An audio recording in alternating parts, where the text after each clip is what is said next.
میرے چینل کو سبسکرائب کریں اور بیل آئیکن دبائیں تاکہ میری ویڈیو پہنچے آپ کے پاس سب سے پہلے۔ الحمد للہ وحدہ وکفا وسلام علی عباده الذین اصطفى اما بعد فاعوذ باللہ من الشیطان الرجیم بسم اللہ الرحمن الرحیم۔ حاضرین مجلس، سامعین مکرم، اولاد کی تربیت کے سلسلے میں ہماری محنت اکثر و بیشتر نہ ہونے کے برابر ہے۔ بعض حضرات یہ بھی کہتے سنے گئے ہیں کہ ہم تو اپنے اہل خانہ کو دینی رنگ میں رنگنے کی بے حد کوشش کر چکے ہیں، لیکن زمانے کی ہوا ہی ایسی ہے کہ ہمارے وعظ و نصیحت کا ان پر کچھ اثر ہی نہیں ہوتا، مگر بعض اوقات یہ خیال شیطان کے دھوکے کے سوا کچھ بھی نہیں ہوتا۔ سوال یہ ہے کہ آپ نے کتنی لگن، کتنے اضطراب اور کتنی دل سوزی کے ساتھ یہ کوششیں کی ہیں۔ اگر آپ کی اولاد خدا نخواستہ جسمانی طور پر بیمار ہو جائے یا اس کا کوئی عضو خدا نہ کرے آگ میں جلنے لگے تو آپ اپنے دل میں کتنی تڑپ محسوس کرتے ہیں۔ یہاں آپ سوچئے اور اپنی محنت کے ساتھ موازنہ کیے کہ اللہ کے لیے آپ نے کتنی محنت کی، اور یہ تڑپ آپ سے کیسے کیسے مشکل کام کرا لیتی ہے۔ سوال یہ ہے کہ کیا اپنی اولاد کو گناہوں میں مبتلا دیکھ کر بھی کبھی آپ نے اتنی تڑپ محسوس کی ہے؟ تو آپ کا جواب ہوگا نہیں۔ اگر واقعتاً اولاد کی دینی اور اخلاقی تباہی کو دیکھ کر آپ میں اتنی ہی تڑپ پیدا ہوئی ہے جتنی اسے بیمار دیکھ کر ہوتی ہے، اور آپ نے اسے دینی تباہی سے بچانے کی ایسی ہی کوشش کی ہے جتنی جسمانی ہلاکت سے بچانے کے لیے کرتے ہیں، تو بلا شبہ آپ نے اپنا فریضہ ادا کر دیا۔ لیکن اگر آپ نے اپنے گھر والوں کی دینی تربیت میں اتنی لگن، ویسے جذبے، ویسی کاوش کا مظاہرہ نہیں کیا تو کیا وجہ ہے ایک معمولی سی آگ سے اپنے بچے کو قریب دیکھ کر آپ کے سینے پر سانپ لوٹ جاتے ہیں، اور جہنم کی ابدی آگ جس سے بچاؤ کی کوئی صورت نہیں، اسے آپ اپنی اولاد کے سامنے منہ کھولے دیکھتے ہیں، مگر آپ کی محبت و شفقت کوئی جوش نہیں مارتی۔ اگر آپ اپنے ننھے سے بچے کے ہاتھ میں بھرا ہوا پستول دیکھ لیتے ہیں تو اس کے رونے دھونے کی پرواہ کیے بغیر جب تک اس کے ہاتھ سے وہ پستول چھین نہیں لیتے آپ چین سے نہیں بیٹھتے۔ لیکن کیا وجہ ہے جب وہی اولاد آپ کو دینی تباہی کے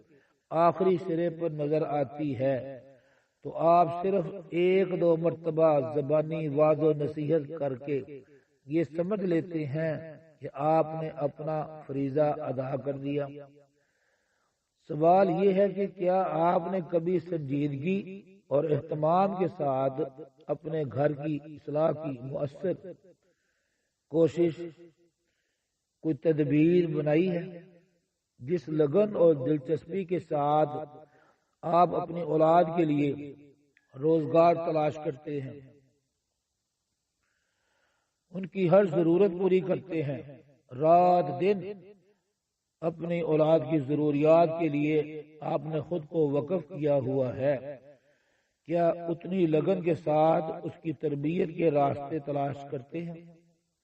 یا کیے ہیں؟ جس خضوع و خشوع اور سوز قلب کے ساتھ آپ ان کی صحت کے لیے دعائیں مانگتے ہیں، دعائیں کرتے ہیں، کیا اسی طرح آپ نے اس کے لیے اللہ سے صراط مستقیم طلب کی ہے؟ اگر ان میں سے کوئی کام آپ نے نہیں کیا تو آپ کو اہل خانہ کی ذمہ داری سے سبک دوش سمجھنے کا کوئی حق نہیں پہنچتا۔ اولاد کی دینی تربیت کا اہتمام کیجیے۔ ان ساری گزارشات کا منشا صرف یہ ہے کہ نئی نسل جس برق رفتاری کے ساتھ فکری گمراہی اور عملی بے راہ روی کی طرف بڑھ رہی ہے، اس کا پہلا مؤثر علاج خود ہمارے گھروں میں ہونا چاہیے۔ اگر مسلمانوں میں اپنے گھر کی اصلاح کا خاطر خواہ جذبہ، اس کی سچی لگن، اس کی حقیقی تڑپ پیدا ہو جائے تو یقین کیجئے کہ آدھی سے زائد قوم خود بخود سدھر سکتی ہے۔ اگر کوئی دیندار شخص یہ سمجھتا ہے میری اولاد خدا بیزاری کی جس راہ پر چل رہی ہے، حقیقت میں اس کے لیے وہی راہ راست ہے، اور ہم نے اپنے گرد مذہب و اخلاق کے بندھن باندھ کر غلطی کی تھی، تو ایسے دیندار کے حق میں تو دنیا و آخرت دونوں کے خسارے پر ماتم کرنے کے سوا اور کیا کیا جا سکتا ہے۔ لیکن اگر آپ اس بات پر ایمان رکھتے ہیں کہ آپ کا دین برحق ہے، مرنے کے بعد جزا سزا کے دن کے واسطے تیار کیجئے، اسے ضروری دینی تعلیم دلوائیے، اس کے ذہن کی شروع ہی سے ایسی تربیت کیجئے اس میں نیکیوں کا شوق اور گناہوں سے نفرت پیدا ہو، اس کی صحبت، اس کے ماحول درست رکھنے کا اہتمام کیجئے، اپنے گھروں کو تلاوت قرآن مجید اور اسلاف امت کے تذکروں سے آباد کیجئے۔ گھر میں کوئی ایسا وقت نکالیے جس میں سارے گھر والے اجتماعی طور پر دینی کتب کا مطالعہ کریں، باری باری اپنے بچوں سے اہل اللہ کے تذکرے سنا کریں، حقوق و فرائض سنا کریں، اپنے ذاتی عمل کو ایسا دلکش بنائیے کہ اولاد اس کی تقلید کرنے میں فخر محسوس کرے۔ اپنے اہل و عیال اور اقارب و احباب کے حق میں اللہ تعالیٰ سے دعائیں کیجئے، اللہ تعالیٰ انہیں صراط مستقیم پر چلائے اور اس راستے پر رہنے کی توفیق عطا فرمائے۔ اس کے بعد بھی یہ ہو سکتا ہے کہ ہم لوگ جب سب کچھ کر لیں تو اپنے رب کے حضور گریہ زاری پیش کریں کہ اللہ ہم تیرے در پر اپنے بچوں کو لا چکے ہیں، اے اللہ ان کو اپنا پسندیدہ بندہ بنا لے اور ہماری کوشش میں اللہ اثر ڈال دے۔ یاد رکھیے گا ساری محنت کا